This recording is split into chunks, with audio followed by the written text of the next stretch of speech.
Can everybody hear me? Yeah, we're good? That was a really good introduction. I need to figure out who wrote that so I can thank them. Yeah, so my name's Eric, guys. I'm sure you're probably wondering why somebody like me is here talking to you because I don't know, who else has spoken to you guys so far in this series? Who? How old is that guy? Yeah, okay, so that's what it was like when I was here. I did this class like in 2010 maybe, 2011, and really good speakers, but most of them were like seasoned entrepreneurs, and I'm like a brand new entrepreneur pretty much. So yeah, like Jeff said, I started Podium 3 years ago. A little bit before that, I was a student here, and yeah, basically I want to share with you guys what you want to know, because I was going to do a presentation, but when I was in this class, I felt like people who did presentations, it wasn't that exciting, or they only talked like 5% of the time about the things I actually wanted to hear about. So I want to hear from you what you want me to talk about, and then we can just do that. Does that sound good? Actually, before that, I'm going to do a little bit of Podium Trivia, even though I'm sure, who's heard of Podium before today? I won't be offended. You can, if you don't raise your hand. It's actually way more than I thought. I'll do a little trivia, and I've got some swag here that is like hot off the press that we can give out. So who knows when Podium was started? I already gave it away, so hopefully this would be easy. Right there. 3 years ago? Yes. What year? Uh-oh, it's an entrepreneurship lecture, not a math class. There you go. Nice work. Nice work. Actually, can one of you guys in the front be a runner for me? Okay, cool, and I'll hook you up with something too. Next thing, how many founders did Podium have? Right there. 2. Yes, okay, you're gonna get one of these. Not quite as cool as the hat, but. Okay, next one. What does Podium do? This is gonna require a lot more. Okay, I think your hand was up. Don't they, so you like go to a store and it sends you some kind of survey really quickly so that you can rate the store? Yes. And get quick reviews. Yeah, perfect, dude. What size are you? Large. Oh, this is an extra small. It's not going to work. Let's see what we got here. Actually, we might be out of larges. Okay. Oh, you want a hat? Do you want a water bottle? Okay, I'm going to give you a water bottle because there you go. Okay, cool. Who remembers my full name? Oh, you looked. Oh, okay.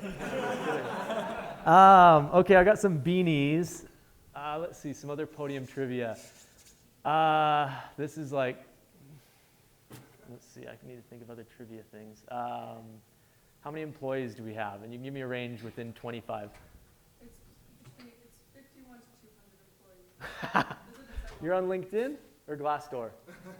Oh, nice. Nice work. Nice work. Okay, here's a beanie. Oh, sorry, dude.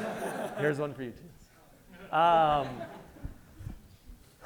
Okay, let's see. What else do I have? I've got like it's funny, our VP of marketing put this together, and he went to the U, so I wasn't expecting much, but he actually loaded us up. So, see, another question. This is one you're going to have to guess on, but what do you think our top vertical is? So the top industry of businesses that we sell to. Retail? Close. That's number 2. Number 1 is where? Software? No. Superman? Insurance? No. Close. Restaurants? Very not close. Plaid? Auto industry? Yes. How'd you know that? I saw you do that. Oh, okay. You saw me do the steering wheel thing. Okay, cool. Here you go, dude.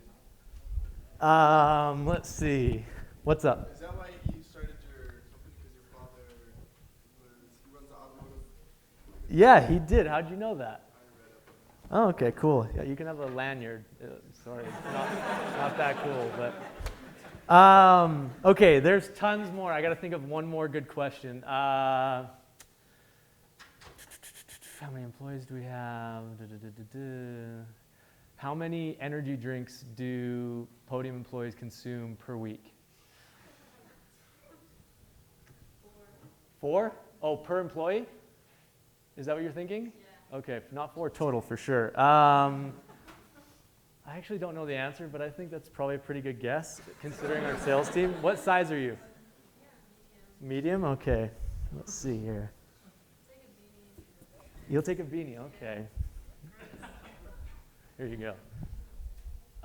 Okay, I think that's enough trivia. I've got a ton more to give out, so we'll just see what we can do with it after. So, yeah, what do you guys want to hear about? Honestly, I've got a little, how much time do we have, Jeff? About half an hour. Okay, we've got 30 minutes. I can tell you the story. Okay, what do you want to hear? So you're living in Austria. Yeah. And you're working for a company. And how did you get from there to your opportunity? Yeah, good question. So I worked for the UN, which if you think about like the difference between a startup and the United Nations, which is like the most bureaucratic organization on the face of the earth, it's a weird thing, right? So I was actually in school doing information systems, wanted to do programming, and I found out that there was this job opening in Austria. Well, I didn't know it was in Austria, actually. So I found out there was this job opening for the International Atomic Energy Agency.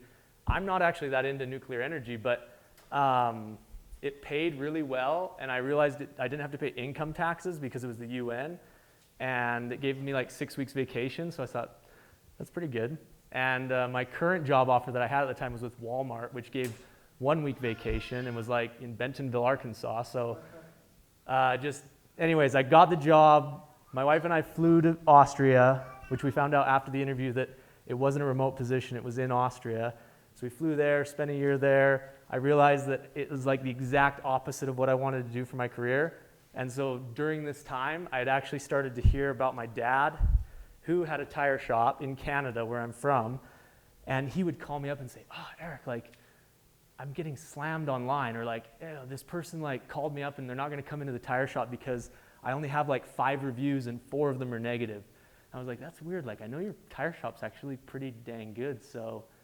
But I guess it's like you don't really go to a tire shop and think, "Hey, I'm going to like go to Google and leave a review." But if you feel like you got screwed, you might, right? So while I was in Austria, I started thinking about that and like how there's in the US, there's all of these unsexy local businesses, right? Like think about tire shops, dentists, doctors, car dealers, and nobody thinks to review them, really. Like I think the only 2 businesses where you actually like go and you're like, "Hey, I should review this," is like a really hip restaurant or like an upscale hotel. Like if you go to Hawaii and you stay in like an awesome resort, you're like, "Oh yeah, I want to brag to my friends, so I'm gonna leave a review," and hopefully it shows up on Facebook or something. So I just thought there should be a way for businesses like my dad's tire shop to generate reviews or get reviews or just get their customers to review them on the sites that matter. Because how many people shop on Amazon here? Okay, how many people have Amazon Prime or use their parents or share it with like roommates? So the reason, actually, if you think about it, the reason I mean, 2-day shipping is great, of course, right? But why do we all like to shop on Amazon? Any like other ideas besides them being good at e-commerce? What's up? It's reliable. You know, they have a... Yeah, so they're good at e-commerce. They're really good. Like if you order something, it shows up. It's what it is. What do you think? So many other people shop there and leave reviews that I can read their experience with Yeah. a particular product and I know what I'm getting into. Yeah, like that's exactly right. So they make it so easy. Amazon has done such a good job of making it easy for us to just purchase things, right? Like, hey, what's up? Comment? I was just gonna say, I feel like I know what I'm getting. Yeah. So that if I'm in a store. Well, like I'm a first-time father as of like 8 months ago, so I was supposed to buy a baby monitor. I have no clue what a freaking good baby monitor is versus a bad one. And so I just went on Amazon and I ended up getting a baby monitor that was totally not a like name brand. Like the Samsung one and the Panasonic one were not the highest rated. I got this random like baby optics one. It was the highest rated. And so basically the vision of Podium from the beginning was that we should make it, there should be a way for businesses that are not sexy like my dad's tire shop, there should be a way for them to make it as easy as it is to buy something on Amazon as it is to choose their business. And so that was the whole thing. So long answer to your question, I came back from Austria without a job, which I don't know why my wife let me do that. She immediately got a job at Qualtrics, which was good because we were like 0 income at that time. And then I met up with my buddy Dennis, who was also a BYU student. And just FYI, like, how many of you guys have gone to the business plan competition? Yeah, some? No? How many have been to like a pitch competition or something like that? Yeah. So like, I was the guy that would go to those and watch the people present and be like, dang it, that should be me. What the heck? I'm an idiot. Why didn't I apply? Why didn't I do something? And so My buddy Dennis and I were kind of in the same boat. We'd always be like, oh, we should like work on these ideas, and then we never would. So we were actually too interested in getting good grades, which in hindsight, yeah, like that's pretty, it like keeps you from starting businesses if you're at BYU, right? So anyways, came back, met up with my buddy. He was like seeing the same issue. He was working at an advertising agency. So we just got together and we said, hey, this is a problem that needs to be solved. Nobody's doing a good job of it. We thought that if we did it through text messaging, that would be the best because like at the time, if anybody was trying to get reviews, they would like send an email a week later. Like if you ever got like the email from like Delta after you fly and it's like a week later and you're like, I don't even remember where I flew. So we built this MVP. So built like a minimal viable product in like 3 weeks, and we started selling it door to door. And just like here in Provo, who knows where Honest One Auto is? Okay, so it's just down the street from here. So we walked in there. So we were like, this is actually a good lesson. So we had this idea, we were working on it. We were like mapping out what the product should do, what it should look like, things like that. And we had like these questions, and we were trying to like go back and forth, like, oh no, I think I should do this, and I think I should do that. And all of a sudden I was like, dude, we have like 1,000 businesses right around us that we could just go ask what they want, and they'd probably tell us. And so we went over, we said we were BYU students, which we forgot to mention we were BYU alumni, but no big deal. We said we wanted to talk to them, and we told them what we were building, and the guy at Honest One Auto was like, first of all, you're gonna be millionaires. He's like, this is what I need. And then second of all, he's like, yeah, I'll buy it. So we're like, okay, sweet. So we went back, we built the crap out of it for like 2 or 3 weeks, went back to his place and signed him up. And so that was like the start of Podium. That's when we knew we kind of had something. And okay, any clarifications, any questions? Because I know I'm going fast. So did you do all the programming work on it, or did you hire out? Good question. So I did most of the front-end development work, and then we had a firm in India do the back-end stuff. And it actually went really horribly, and I'll get to that in a bit, but it worked for the time being. Another trivia item. How much money do you think we put in collectively to start Podium? A little higher. Superman. $100? A little higher. 500? Higher. Little higher. No, actually lower. Who said that? Okay. What were you going to say? 1,000? A little higher, about 500 higher. Okay, there you go. Yeah, so we put $750 each into this business, and I was like, oh man, we're crazy. What are we doing? And it's funny because I mean, we did like last year at the end of the year, we got to 12 million in annual recurring revenue, but I can explain all that in a little bit. But in the beginning, 3 years ago, it seemed like a lot of money. Any other questions or clarifications? What's up? Yeah. How do you guys turn that into revenue? Okay, so we charge, good question. So Podium, what we do, so we're a SaaS company. Does everybody know what SaaS is? No. Okay, I didn't know that. I never knew what SaaS was either until I started it. Who can tell me? Okay, there you go. Nice work, dude. And you didn't even look at your computer. Yeah, so we're a SaaS company. We charge our customers $300 a month, and then they get unlimited use of our dashboard, and then we basically help them get between 30 and 150 reviews a month from their customers, depending on volume. Any other questions to clarify what Podium is? Go for it. Oh, sorry, it's not a clarifying question on what Podium is, but with the money that you initially put, did that whole 1,500 go towards the Indian team that was yeah, pretty much. So the Indian team initially quoted us like 10 grand, and we negotiated down to $1,500. So we just kept telling them, this is going to be huge. We're going to have so much work for you. Come on, believe us. And then finally, like, okay, we'll do it. And they definitely were like $1,500 worth of engineering. We've learned later. Another? Sorry, No, it's all right. Question. You said they didn't really do good work. Yeah. Was it you guys that actually fixed everything? Or? No, we ended up having to, so I'm like a junior engineer at best. If anybody's is anybody in the information systems program here? Yeah, so like it doesn't produce the greatest computer scientists, just like mediocre ones. So that was me. So we ended up, our first hire was actually an engineer from Adobe. So, and he basically like took over everything and was like, well, I'm going to have to rewrite it all, but let's do this.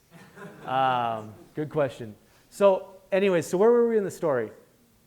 So we were selling it door to door, right? They accepted it. Yeah. So then we went around and we started just going crazy with sales. We would like walk into any business we thought would like Podium, and we'd sign them up. And I think about 80% of the time they would sign up. And at that time we didn't do contracts. We just said, hey, it's $300 a month. If it doesn't work for you, we don't want your money. And it usually was enough for them to be like, okay, let's try it out.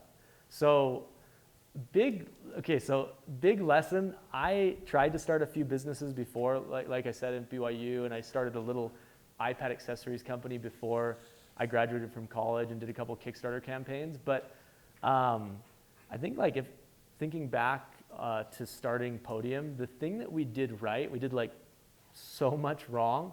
The thing we did right is every bit of time, money, and energy we spent was on making sure, was on getting customers. That was like the only, not even getting customers, the only time and energy we spent was on making sure we were making something people want. So just, everybody has great ideas, but once you ask somebody for their credit card, that's when you know if it's actually a good idea. So figuring that out, and then every other dollar we spent was either on that or trying to get customers. We didn't make t-shirts, we didn't create a logo. Our original name was Rep Drive, which is not good, but we just went with it because we didn't want to spend any time thinking of a better name. Our when we started, we didn't have a website, so when you went to repdrive.com, it was basically like this login screen, and it just said Rep Drive in regular Arial font, and you would log in. And so when we were actually, the funny story about our first customers, we had 3 that were going to sign up, including Honest One Auto, and we needed to get a credit card processing company so we could run their credit cards, right? And so we went and signed up for this one online, and they rejected us. And we called them up, and they're like, well, we can't accept you because number one, you don't look like you actually exist. We went to your website, and it's just this dumb login screen. You don't have a business, you don't have anything. Can you? And we're like, well, we are a real business. We're an LLC. We signed up yesterday for an LLC in Utah. And the lady was like, okay, well, do you have anything that makes you look legitimate? Because I really just can't accept you. And she's like, could you just send me a business card? And we're like, no, we didn't buy business cards. That costs money. Why would we do that? We don't even know if this is going to work. So we actually, to get accepted, we were like, okay, what should we do? So we went on Vistaprint.com. Do you guys know what that is? And hey, you can create a free business card, free business cards, and they'll send them to you. We did that, but we didn't want to wait for the business cards to get sent to us. So at the end, when you create your card, they show you this preview of what it would look like in someone's hand. And so we got to there, and then I just took a screenshot of that and then sent it to the lady and said, look, I'm holding our business card. Is that good enough? And she approved us, and we went around. We went. So we were really, really scrappy. We did not spend money on anything except for getting customers or building something people wanted. Anyways, I'm going to give you any questions right now? Okay, I'm going to keep going. So we started it. Still sounds pretty lame, am I right? Not that, pretty small. So we had 10 customers. It was just me and Dennis, and we would just so my co-founder Dennis still had a full-time job. So we would in the afternoons and on weekends, we'd go out to West Valley or Sandy or Salt Lake, and we'd walk into car dealerships and dentists and doctors and try and sell them Podium door to door. And we got really, really good at it. So we would walk into the dental office and book an actual appointment to see the dentist for a cleaning. And then when we show up the next time for the cleaning, we just pitch them on the product, and then they'd get mad, but then we'd show it to them and they'd sign up. So we got really, really good. And again, we were still really scrappy. We did that for a little while. This is all in 2014, just for reference. So end of 2014, we met with, does anybody know Craig Earnshaw? You do. Does anybody else know Craig Earnshaw? He works at the Entrepreneurship Center. He's this guy who, he's old, very old actually, but really brilliant. And we used to go and talk with Craig when we were at BYU about our business ideas that never really worked out. And so once we had something that was working, we were like, hey, we should talk to Craig, because he actually had really good advice when we had bad ideas. And if we have a good idea, he might have even better advice. So I like emailed him and I'm like, hey, I know I've been out of school for 2 years, but I really want to show you this product. We think it's really good. And he's like, okay, come to the Tanner building. So we came to the Tanner building and we showed him what we had. We showed him the product and how it worked. And he was like, hey, he's like, I think you guys have something. He's like, I have 2 VCs locally here, Kickstart Seed Fund and Peak Ventures. I want to introduce you to them. And we're like, okay, sweet. And we had to go home and like look up what a VC actually was. We're like, is that an investor? We're like, is that an investor? Oh yeah, it is. Okay, sweet. So we met with those guys, and through kind of a 3 or 4 month process, we got them to invest $500,000 into the business, which at the time we thought was like, it might as well have been 500 million to us, because we were like, we're set. We're never going to raise money again. That's amazing. $500,000. So first thing we did was hire our engineer, Arthur Weigel, who was also actually an information systems student, but he was actually good at engineering. And so he had been working at Adobe for a few years, and we convinced him to leave his job at Adobe, which is like the cushiest job in Utah. If you want a cushy job, go apply there. They give you like the whole 4th of July off, all of Christmas. It's really nice. But we convinced him to leave that nice cushy job, and his first day, and meanwhile, so all of this was happening, we were running this out of the spare bedroom of my apartment in North Provo. And we had like a whiteboard. We thought we were really official. We shared a desk. Yeah, it's like now today I actually use the same desk, and I'm like, how did we ever fit 2 people on this? But so he came down. His first day was in my family room of my apartment, and we like pulled the whiteboard out into the family room and like started mapping out how the new product was going to be. And we're like, man, I hope he's probably thinking he made the worst mistake of his life. And so we ordered a Papa Murphy's pizza, and we brought it in. We're like, yeah, dude, we got tons of money, $500K. We got pizza. Like, what more do we need? So he was absolutely crucial. So he rewrote the entire product, and we basically relaunched Podium, or RepDrive at the time, in 2015, and it was scalable. It actually worked. It did what we said it would do. And that was like the best decision we ever made, was to hire an engineer first versus like hiring another salesperson. So we did that. So 2015, it's me, Arthur, Dennis, and then our next hire was a salesperson named Chase. And up to this point, we were just selling it door to door, and we started to run out of businesses to go into in Utah. And we're like, oh, should we fly to Arizona or like go to Vegas? And we thought, like, that's not ever going to be possible. We can't really like grow the business much more unless we become like Vivint, and we have all these summer sales guys like going all over the United States knocking on businesses' doors. And we're like, I don't know if that's going to work. So we hired this guy, Chase Richardson, and he was working at Inside Sales. Does everybody know what Inside Sales is? Yeah, he was working at Inside Sales at the time. He came to, at this point, does everybody know Center Street? There's like the Canyon Bicycles bike shop.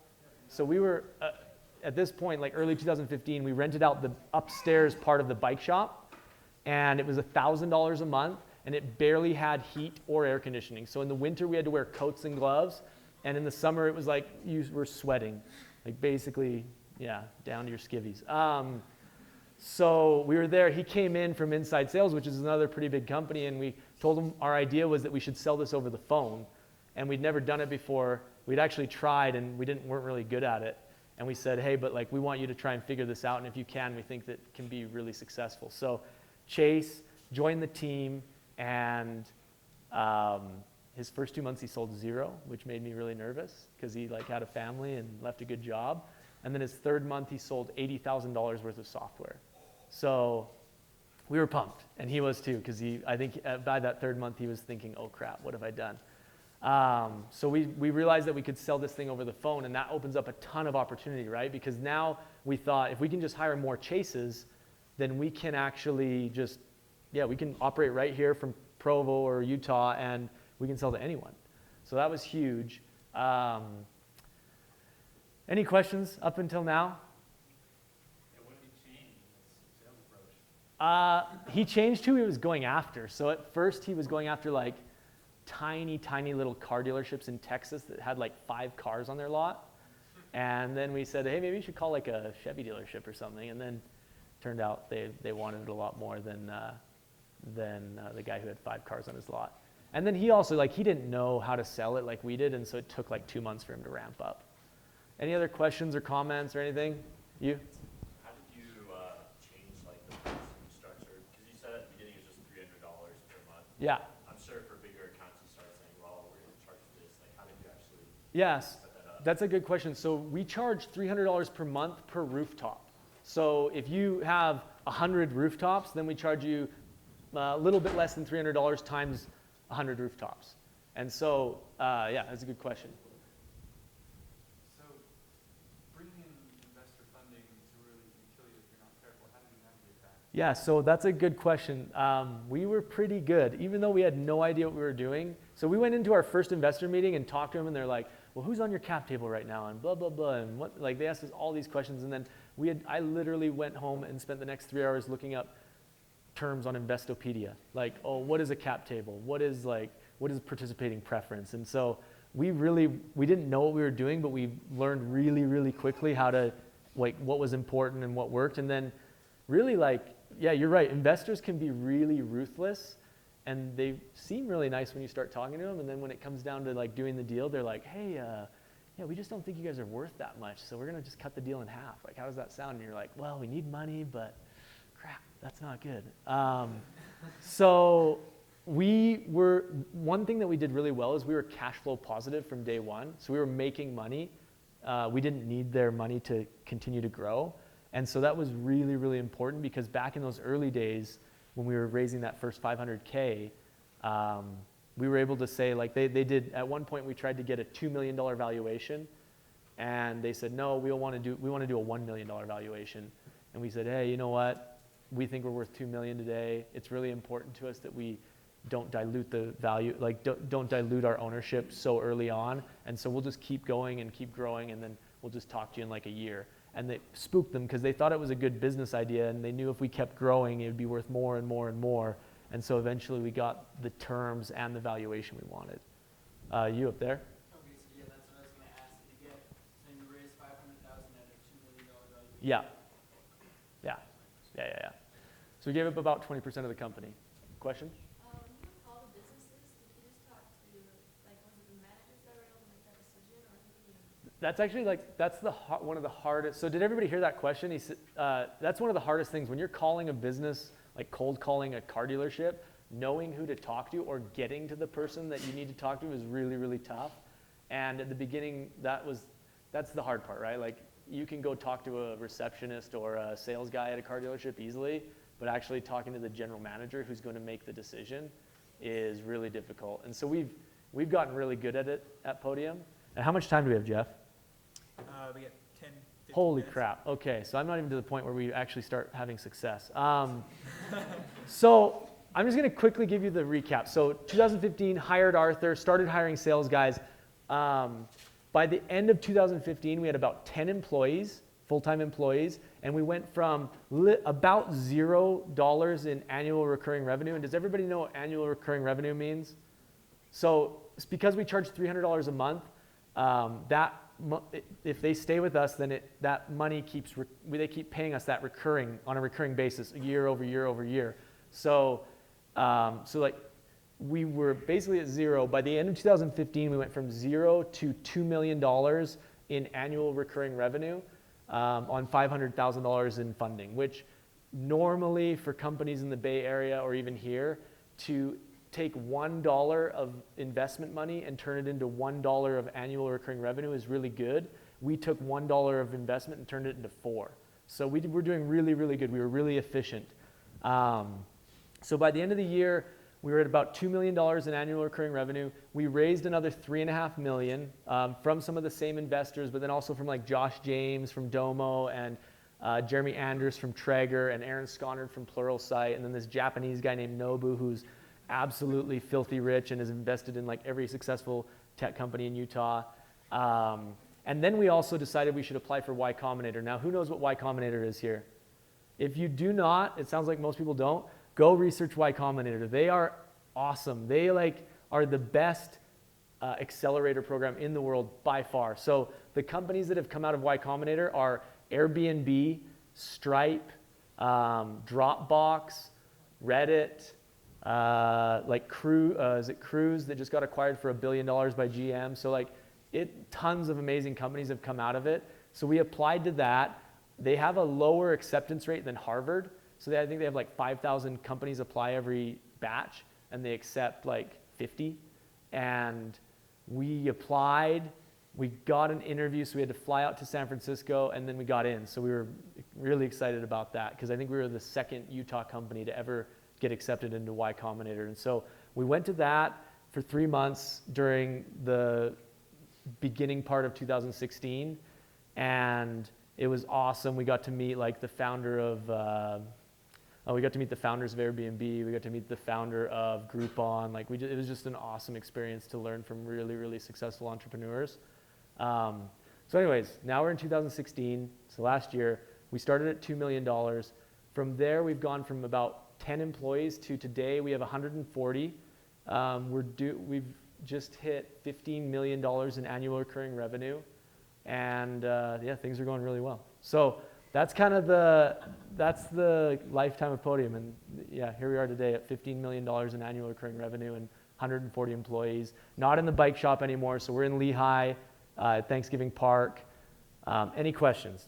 I can go into some of those details. What's up? So how does your product actually work? Like, what makes people want to actually rate it? How do we get people to actually leave a review? Because like, why would you review like if you went to the like plastic surgeon or something like that? Yeah, that's a good question. So we just remove all the friction that's usually tied to leaving a review. So we figure out what accounts you have, like if you're a Facebook user or if you have a Google account or a Foursquare account or anything like that, we figure that out. We send a text message to you right when you're still in like dentist mode or buying a car mode. So like as you're walking out of the car dealership, you get a text message, and it's powered by Podium, but it's from the person you dealt with at the dealership. And what's your name?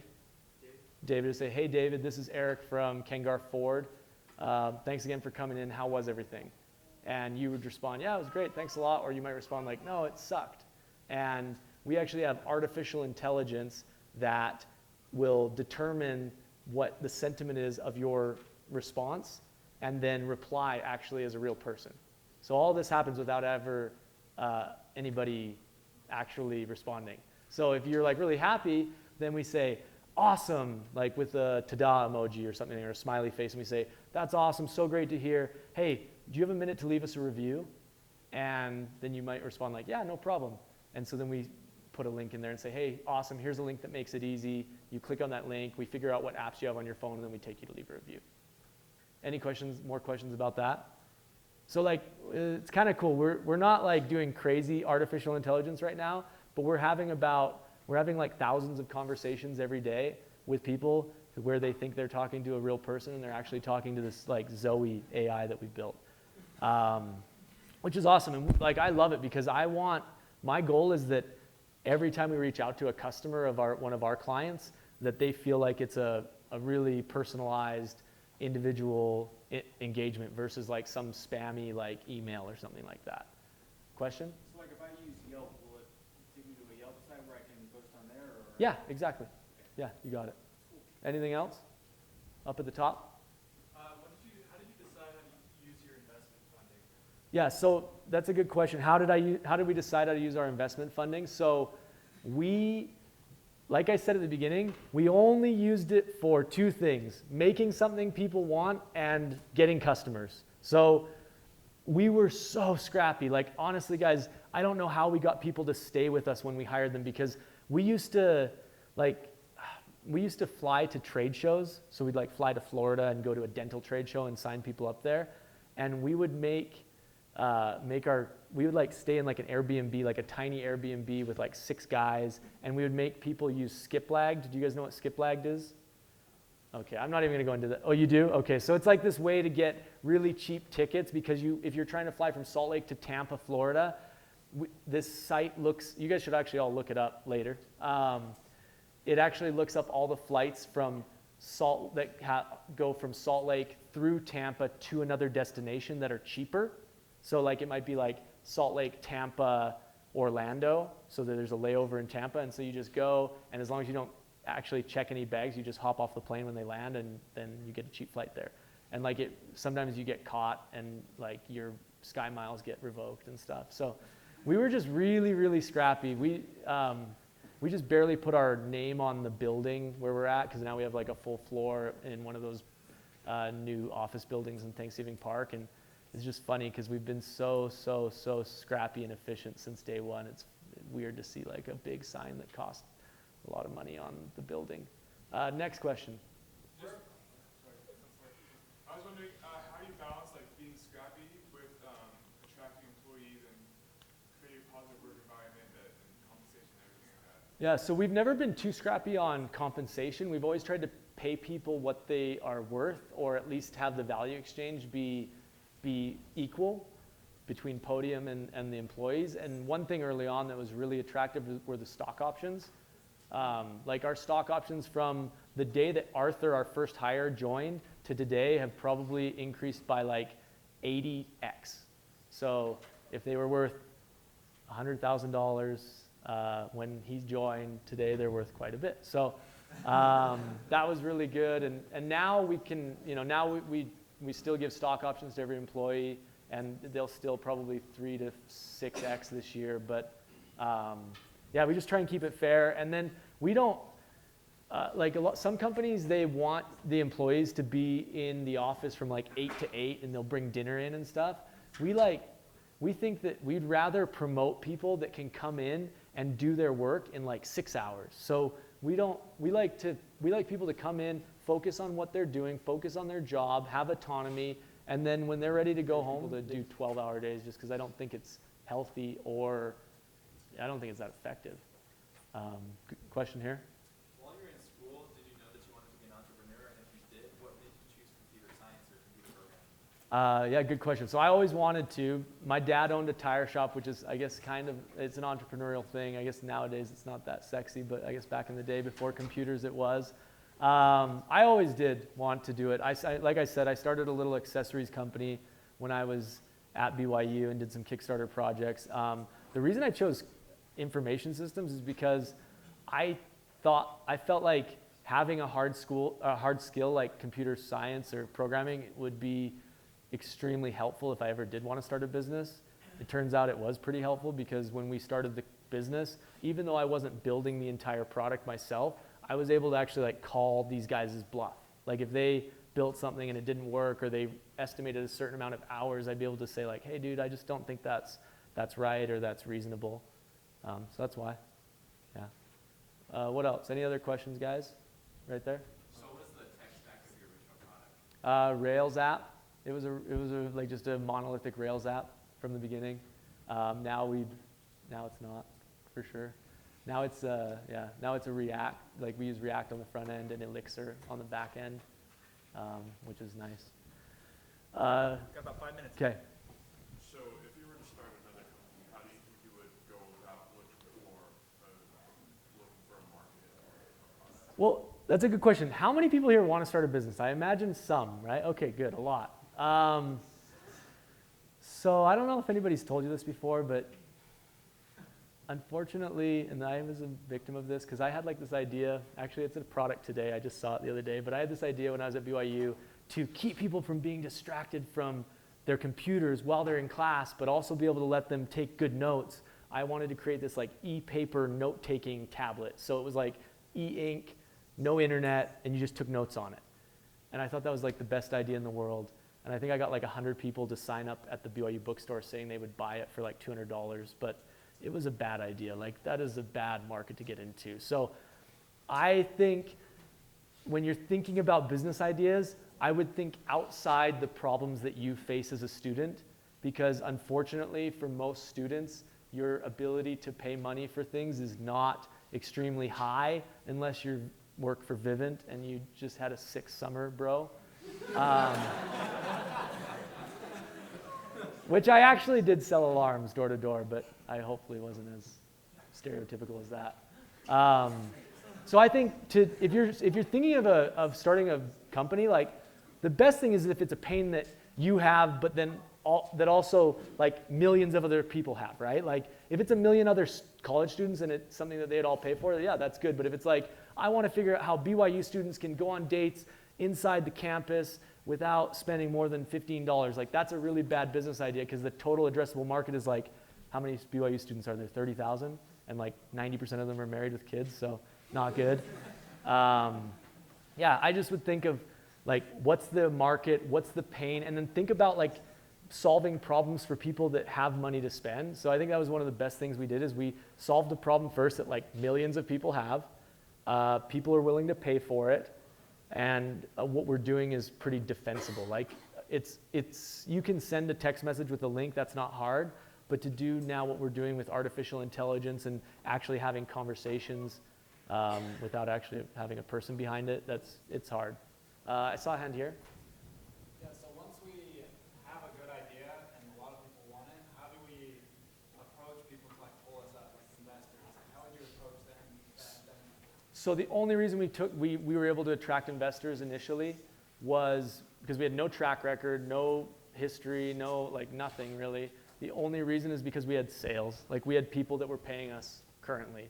And so we proved that people would pay for what we had, and then we proved that we were kind of scrappy enough to go out and make it happen. Does that answer your question? Yeah. Okay, any other questions? How much time do we have, Jeff? I think this is the last question. Okay. No pressure. White shirt. If you could go back based on the knowledge you have and restart your business, what would you do differently?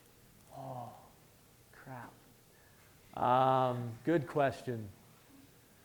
If I could go back, it's gone pretty well, so it's hard to say, but I think I would more aggressively go after sales in the beginning.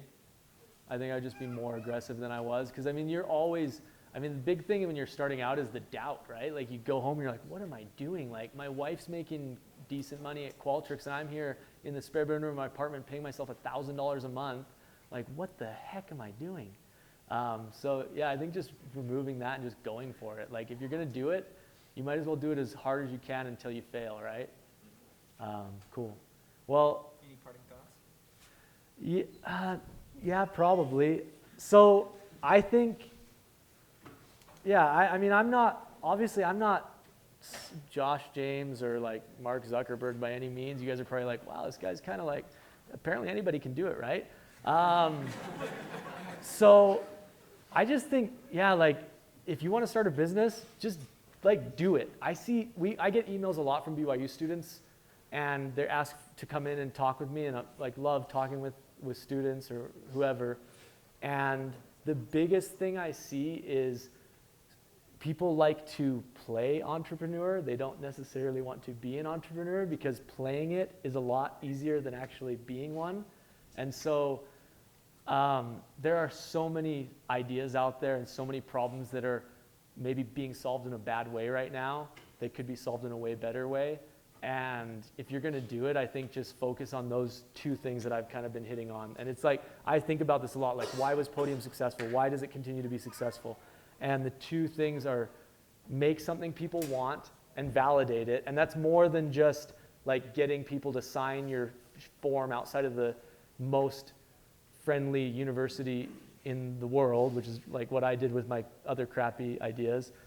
It's like go out and actually see if people will part with their money for what you've built. And then the other thing is just go like get customers and do anything you can to do that. Yeah, that's it.